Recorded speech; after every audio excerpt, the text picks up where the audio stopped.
Retour à la politique, direction Nanterre, le QG du Front National où Marine Le Pen dresse le bilan des législatives. On l'écoute. À vos questions qui doivent être multiples.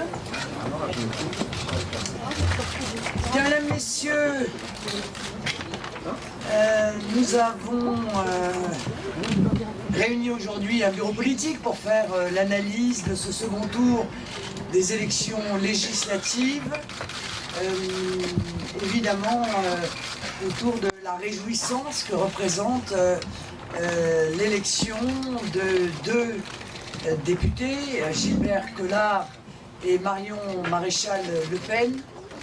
Le Rassemblement Bleu Marine que j'ai eu l'honneur de diriger lors de ces élections législatives a donc, comme je l'ai dit dès le soir du second tour, brisé le plafond de verre qui a été construit par l'UMP et le PS au moyen d'un mode de scrutin qui reste profondément unique, profondément injuste, puisqu'il interdit à des millions de Français d'avoir un nombre significatif de représentants auxquels pourtant ils devraient avoir droit. C'est ainsi que si l'on se fonde sur les résultats des présidentielles, chacun de nos députés représente 3 250 000 électeurs.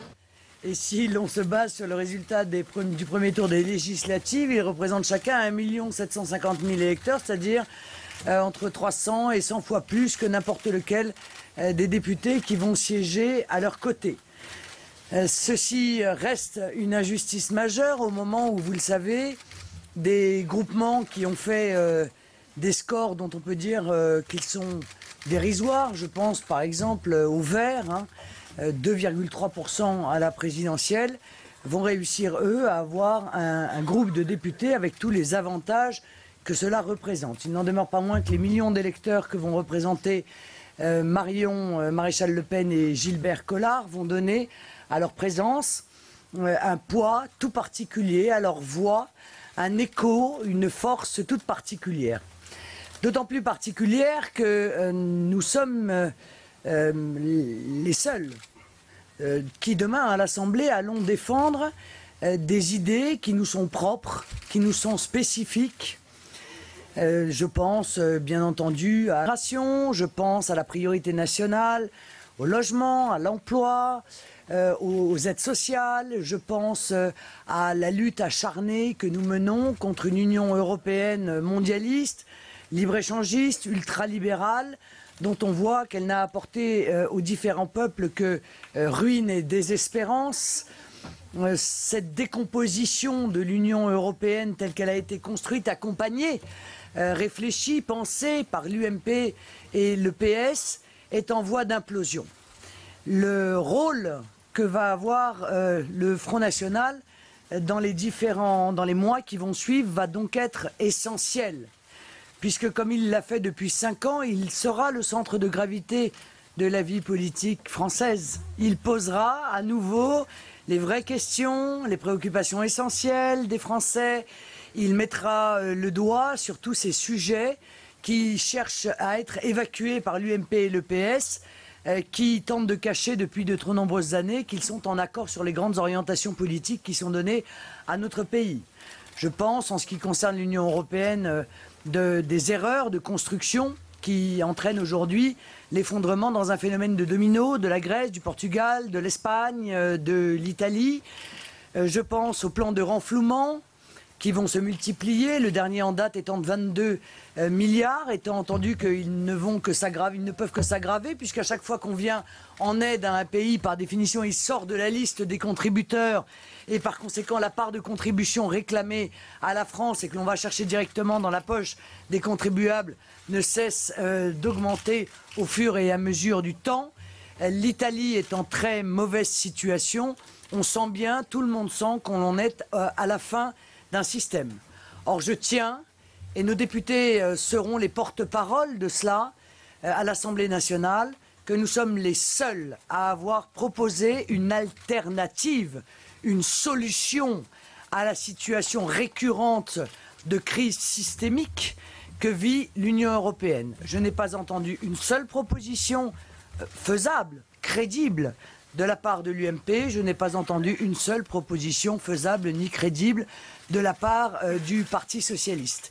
L'importance de la présence de nos députés sera donc renforcée par cette situation toute particulière, peut-être historique, que va représenter la réflexion à mener sur quelle Europe, quelle voie prendre au moment où l'Europe fédérale non seulement se porte de plus en plus mal, mais fait de plus en plus mal aux différents peuples auxquels les remèdes ultralibéraux sont imposés. En cela, j'ai envie de vous dire que le résultat de la Grèce est paradoxalement plutôt une bonne nouvelle, car l'élection de groupes qui vont soutenir à nouveau ces plans d'austérité, qui vont se soumettre aux remèdes ultralibéraux, va accélérer la décomposition, je le crois, de la zone euro et de l'Union européenne, qui n'en est que la traduction politique.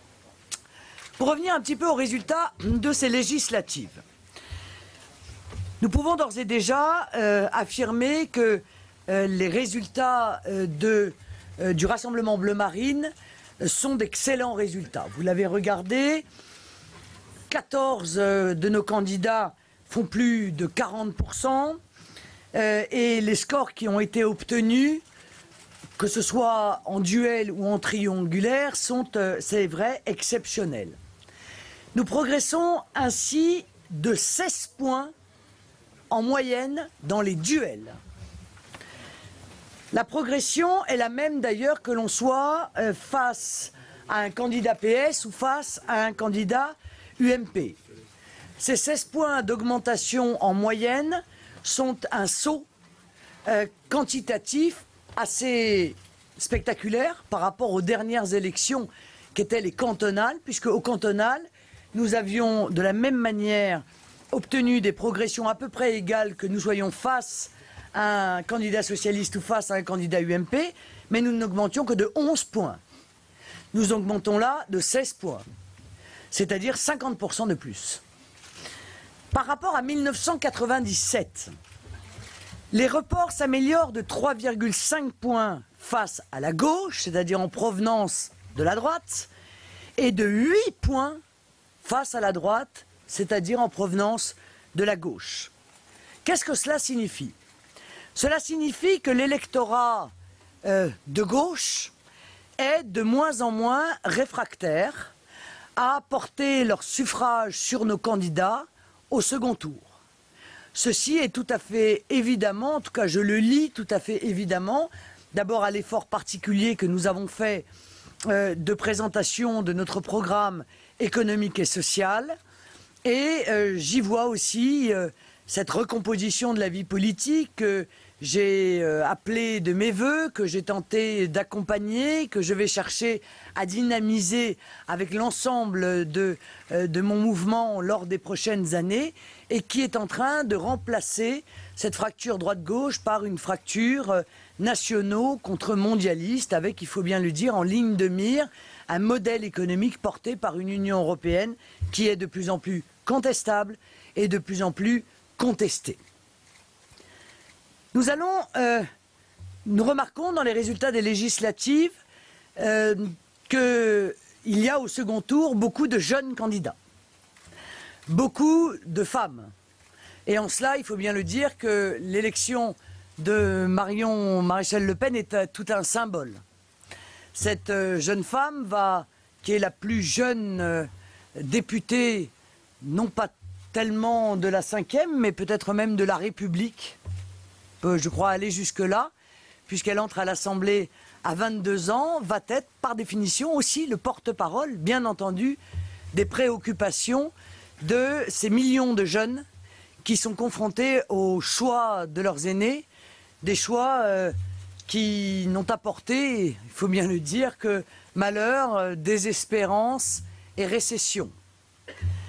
Ces espérances tournent autour, bien sûr, de la situation économique, du chômage, des difficultés liées à l'effondrement du pouvoir d'achat, sont liées au logement, mais sont liées aussi à toutes ces questions d'identité auxquelles les jeunes sont de plus en plus conscients, sont de plus en plus sensible au moment où cette identité est rejetée, abandonnée par l'ensemble de la classe politique, qu'elle soit d'ailleurs de droite ou de gauche.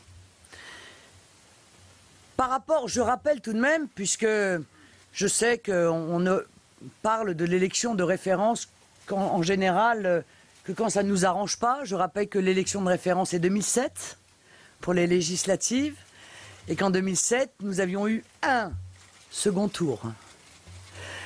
Que malgré l'abstention, dont nous avons été, comme d'habitude, particulièrement victimes, eh bien, nous étions présents dans 61 second tours. L'abstention reste